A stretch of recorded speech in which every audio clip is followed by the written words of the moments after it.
സാറേ, ആറളം ആദിവാസി പുനരധിവാസ മേഖല ഉൾപ്പെടെ ആദിവാസി കുടുംബങ്ങൾ അതുപോലെ തന്നെ കോളനികളിൽ താമസിക്കുന്ന ആളുകളുടെ പല കാര്യങ്ങളിലുമുള്ള പിന്നോക്കാവസ്ഥ മന്ത്രി തന്നെ നേരിട്ട് അറിയുന്ന കാര്യങ്ങളാണ്. വീടുകൾ പലതും ചോർന്നിരിക്കുന്നതാണ്, വളരെ അസൗകര്യങ്ങൾ നിറഞ്ഞതാണ്. ടോയ്ലറ്റ് സൗകര്യങ്ങളില്ല, അതുപോലെ തന്നെ കുടിവെള്ളമില്ല. പലപ്പോഴും അവരുടെ വൈദ്യുതി കട്ട് ചെയ്യപ്പെടുന്നു, കാരണം വൈദ്യുതി ചാർജ് അടയ്ക്കാൻ കഴിയാത്ത സാഹചര്യമുണ്ട്.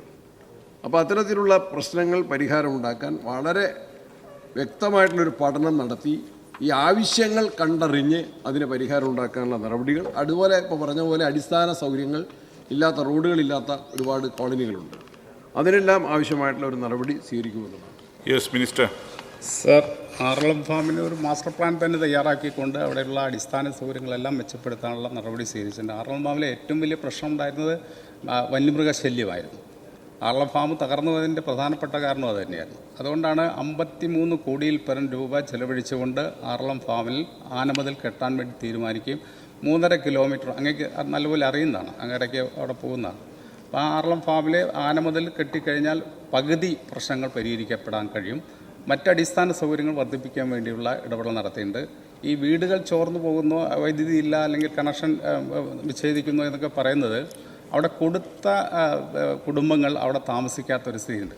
ഇപ്പോൾ 700-ലധികം ആളുകൾ അവിടെ താമസിക്കാതെ അവർക്ക് ഈ ഭൂമി വേണ്ട എന്ന് പറഞ്ഞ് പോകുന്നൊരു സ്ഥിതിയാണ്. കാരണം എന്താ വെച്ചാൽ അവർ വയനാട്ടിലായിരിക്കും, അല്ലെങ്കിൽ കാസർഗോഡൊക്കെ ഉള്ള ആളുകൾ, അവർക്ക് അവരുടെ പ്രദേശത്ത് തന്നെ പോകണം എന്നുള്ള ആവശ്യം വന്നിട്ടുണ്ട്. അതുകൊണ്ട് വീടുകൾ സംരക്ഷിക്കാതിരിക്കുന്ന സ്ഥിതിയും ഉണ്ട്.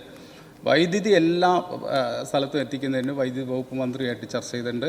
എല്ലാ വീടുകളിലും വൈദ്യുതി എത്തിക്കാൻ വേണ്ടിയുള്ള സൗകര്യം ചെയ്ത് അവിടെ ആയുർവേദ ആശുപത്രി അതിൻ്റെ നിർമ്മാണം പൂർത്തീകരിച്ച് അതിൻ്റെ പ്രവർത്തനം ആരംഭിച്ചിട്ടുണ്ട്. അടിസ്ഥാന സൗകര്യങ്ങളെല്ലാം വർദ്ധിപ്പിക്കാൻ വേണ്ടിയുള്ള ഇടപെടൽ നടത്തിയിട്ടുണ്ട്. അതോടൊപ്പം തന്നെ ആറളം കേന്ദ്രീകരിച്ചുകൊണ്ട് അഗ്രികൾച്ചർ യൂണിവേഴ്സിറ്റിയും ഫിഷറീസ് യൂണിവേഴ്സിറ്റിയും അതുപോലെ വെറ്ററിനറി യൂണിവേഴ്സിറ്റിയായിട്ട് സഹകരിച്ചുകൊണ്ട് അവിടെ ഹ്രസ്വകാല കോഴ്സുകൾ ട്രൈബൽ കുട്ടികൾക്ക് കൊടുക്കാൻ വേണ്ടിയുള്ള അതിൻ്റെ നടപടികളെല്ലാം ആരംഭിച്ചിട്ടുണ്ട്. ഈ അധ്യയന വർഷം തന്നെ ഒരുപക്ഷെ നമുക്ക് ആരംഭിക്കാൻ വേണ്ടി കഴിയുകയും ചെയ്യും.